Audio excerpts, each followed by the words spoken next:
ধীরে ধীরে চালাও গাড়ি মাথা ঠান্ডা করে, 80 বেশি তুললে গতি পড়বে গিয়ে খাদে। ধীরে ধীরে চালাও গাড়ি, ইঞ্জিন ভালো রবে, 80 বেশি তুললে বেশি অ্যাক্সিডেন্ট হবে। আরে বিরতিহীন ভাবে গাড়ি চালাইলে পারে, গাড়ি যাবে গরম হয়ে মোবিল বেশি খাবে। বিরতিহীন ভাবে গাড়ি চালাইলে পারে, ইঞ্জিন যাবে গরম হয়ে তেল বেশি খাবে। ড্রাইভার পড়বে ক্লান্ত হয়ে, ড্রাইভার পড়বে ক্লান্ত হয়ে, ঝুরো ভেঙে পড়ে যাবে খাদে।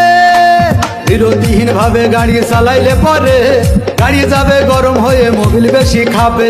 বিরতিহীন ভাবে গাড়ি চালাইলে পরে, ইঞ্জিন যাবে গরম হয়ে তেল বেশি খাবে। ধীরে ধীরে চালাও গাড়ি মাথা ঠান্ডা করে, 80 বেশি তুললে গতি পড়বে গিয়ে খাদে। ধীরে ধীরে চালাও গাড়ি, ইঞ্জিন ভালো রবে, 80 বেশি তুললে বেশি অ্যাক্সিডেন্ট হবে। 100 কিলো যাওয়ার পরে, 100 কিলো যাওয়ার পরে রং থাকে আবার স্টার্ট দেবে।